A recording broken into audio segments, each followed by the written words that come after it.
Let's see. So recapping the game,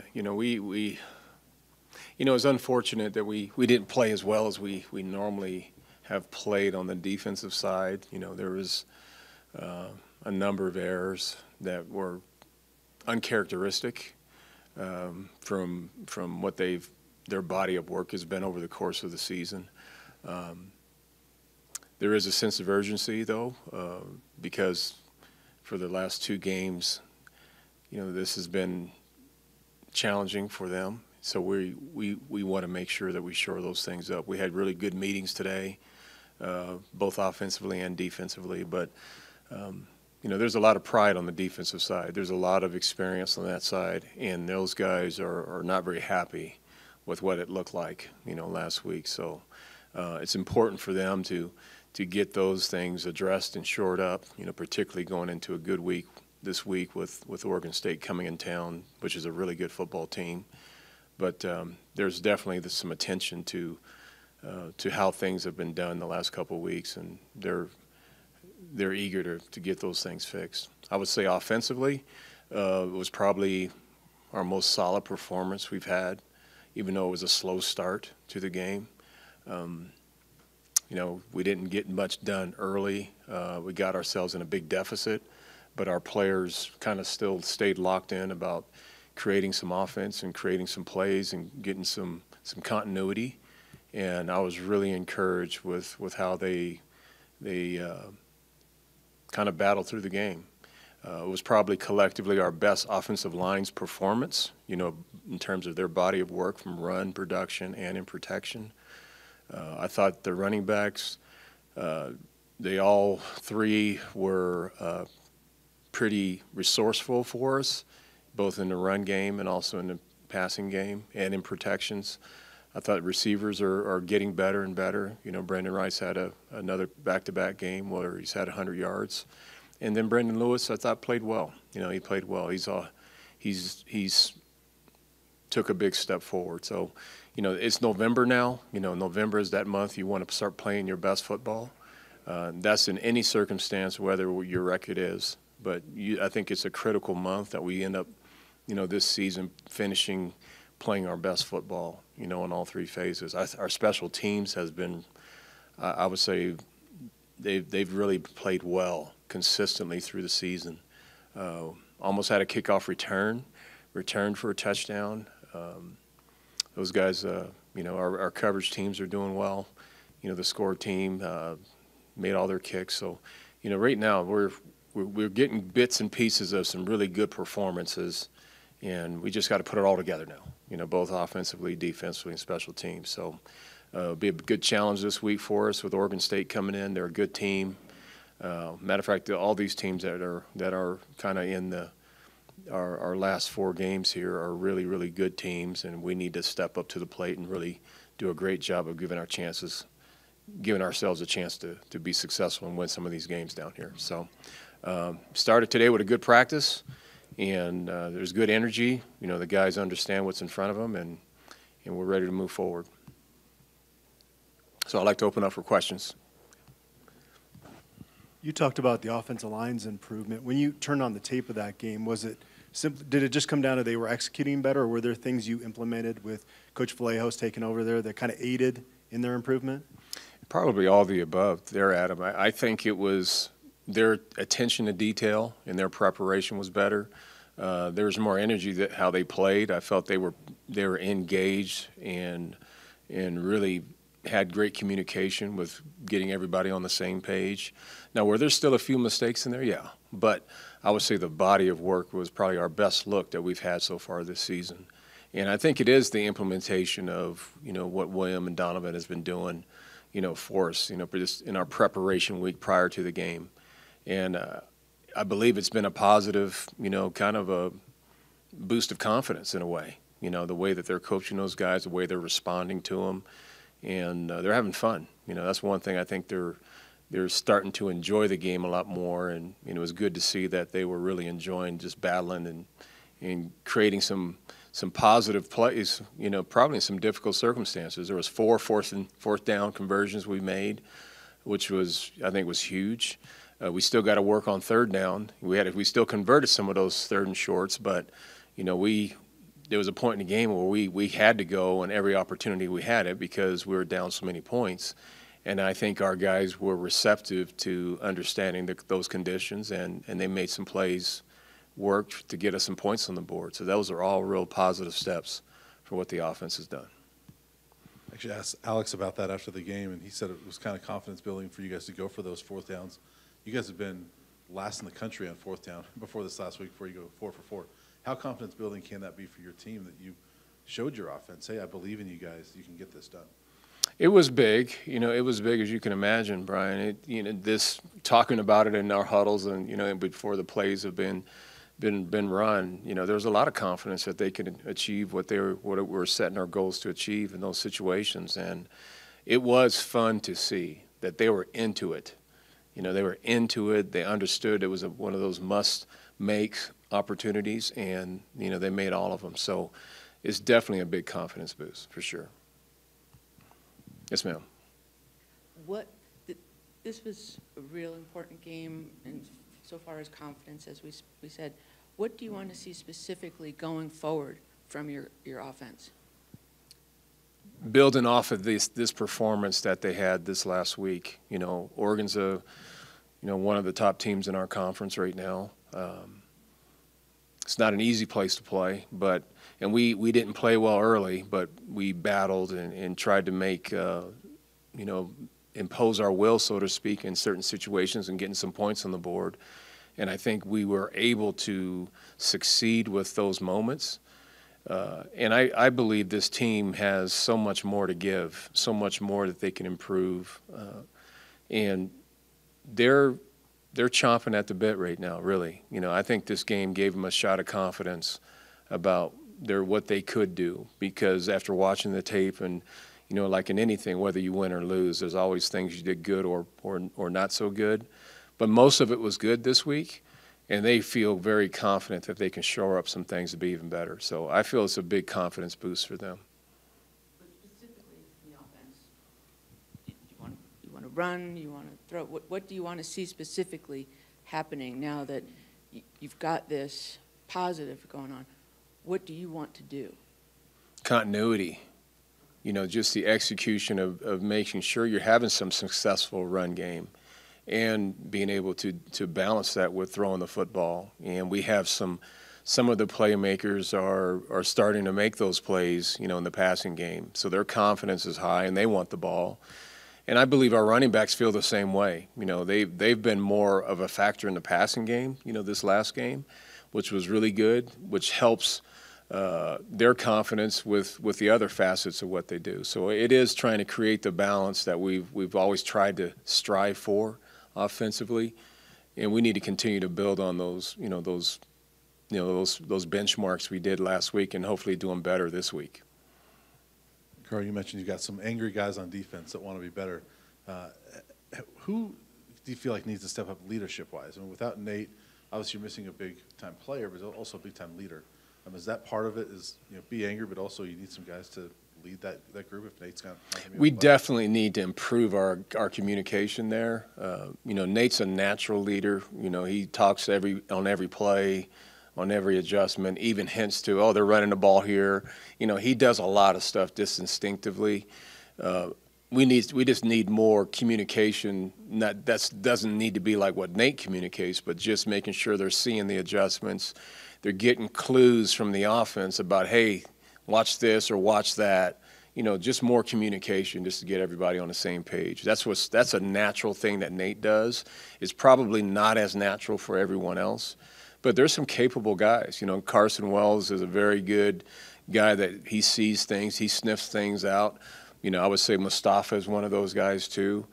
Quinn Perry, who has played more extensively this year, is starting to grow into doing some of that role too in terms of leadership and having that communication.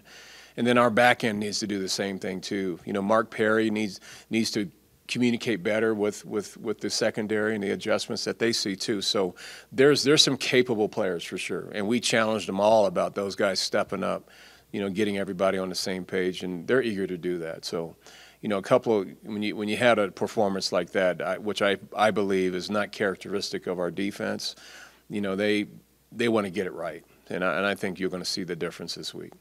Oregon State leads the conference in rushing, and BJ Baylor's done a good job for them. What kind of stands out about their rushing attack when you watch them on film? They're well coached and very disciplined on offense and on defense, but on their offense, they have some imposing challenges because they can run the ball in every personnel group pretty effectively. You know, whether it's 11 personnel or 12 personnel with 2 tight ends, or so a lot of the times they roll out 13 personnel, which is 3 tight ends and a receiver out there. And I would say their best attribute is that they have that balance. They can run the football, and they have certain countermeasures off of those run actions to make a defense, you know, try to defend both the play action game and in the run game. So that's always a really common thread that I think most teams, including ourselves, would love to have, is to be able to have a sustainable run game and then build complements off of that, because that challenges a defense to defend both. And they do a really nice job with that. And our quarterback, Nolan's, he's you know, he's not the most flashy guy, but he's a very, very productive guy. Very productive, because he can make plays with his legs. He does get to play to a skill outside, and I think he does a nice job of getting them into the right play at times when he's making audibles at the line of scrimmage. I guess just sticking with your defense, do you see some fire from those guys wanting to prove to people that they can actually play well without Nate? Because they've probably heard a lot. You know, that was talked about quite a bit today. It's funny you mentioned that, because yes, they know that one guy doesn't make a defense.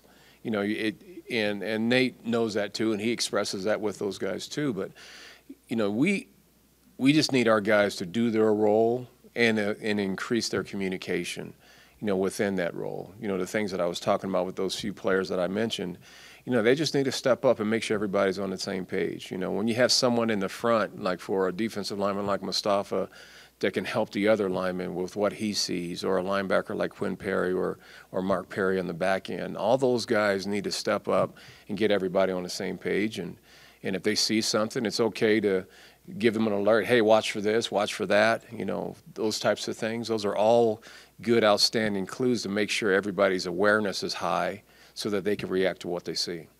We didn't see Guy Thomas out there on Saturday. Is he injured? He do you have an is. update on him? He is. He's got a lower extremity injury, a sprain, so he's going to even be out this week. You know, Nate's, I would say, if you're talking about injuries, he's, you know, I call it week to week, but it's, you know, I want to make sure he's healthy, and I mentioned that to you guys after the game. I'm not going to put him at risk, even though he would probably try to play with one arm if he was up to him. I'm not going to let him do that. So I just don't want to put guys at risk doing that, and you know, so we're going to treat it week to week, and you know, he's feeling better, but he's not. I don't think he's capable of I would say he's doubtful this week to play. On a brighter note, Levante's back, so he practiced this morning, and you know, he's excited to be back. So that will give us, you know, one more piece on the offensive side. So you know, those.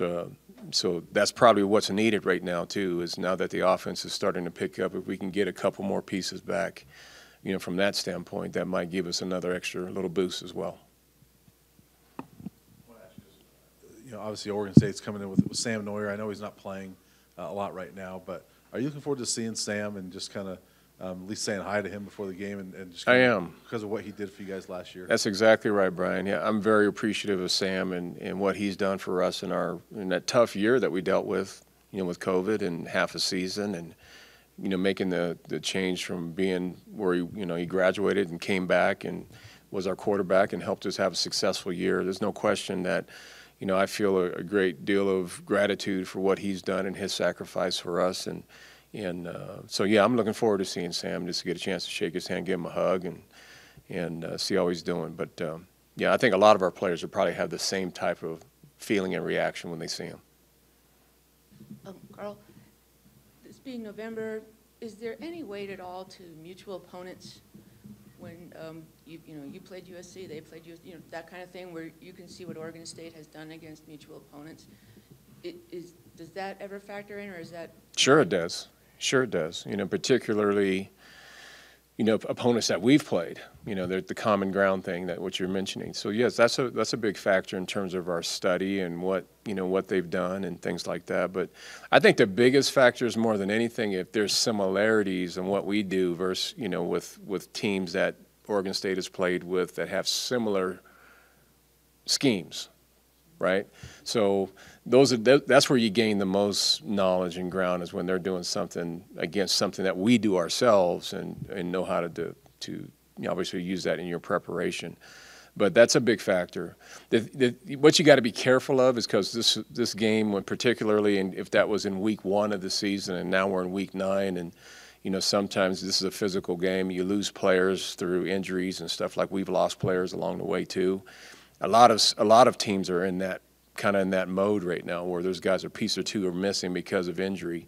So sometimes the effectiveness of what you're studying might not be it might have been good early on in the year, but they may not be doing as much now, if that makes any sense, particularly if you start missing some of those pieces, along the way. But you're absolutely right, though. If there's some common ground with some other teams in the conference that are playing against some of our opponents, we try to see how effective those teams have played. So, from who you've played, who is OSU similar to? We're different than most because we're not like we've been in the last couple of years. Our defensive line and our defensive front's probably different than most.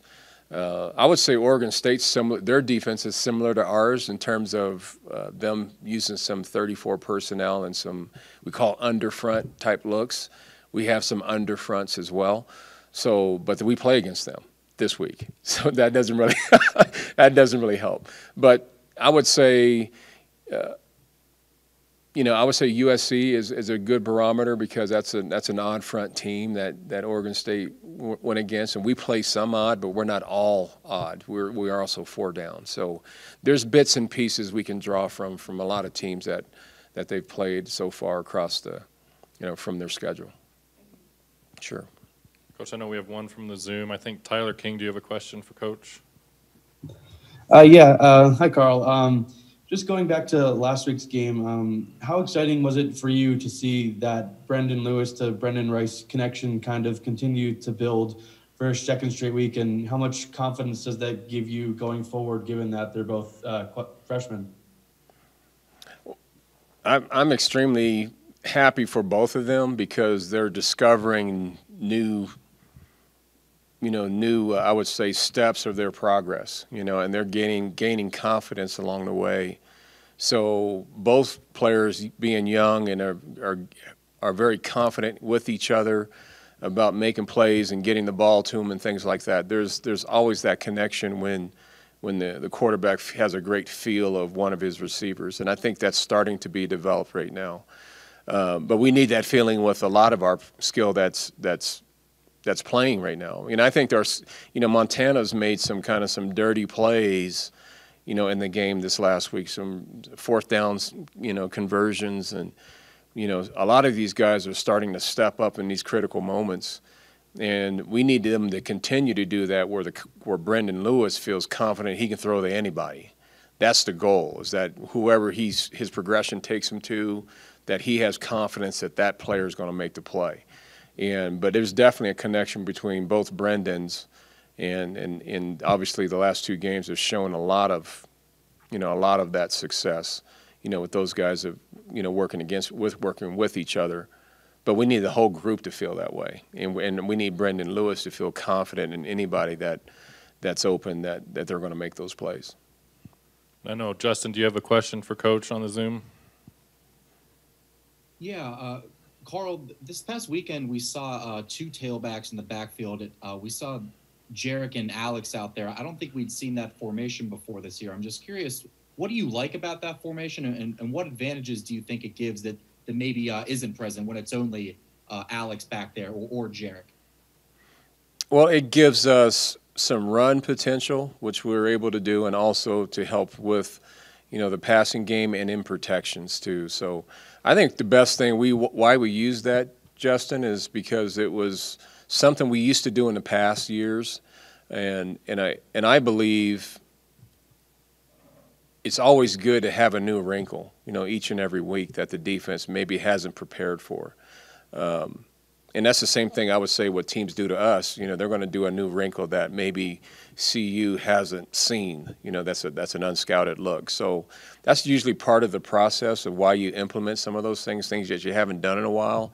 You tend to bring it back just because they probably haven't had a lot of reps in their preparation to utilize some of those things. So that's all. I think a lot of people do that though, Justin. You know, if you think about it, that's kind of the nature of game planning is, you know, whether you have a new defensive front or a new coverage or, you know, a new formation or a new personnel group. I think everyone kind of does that just to throw teams off a little bit and make them, you know, create a little bit of stress in the environment of the game.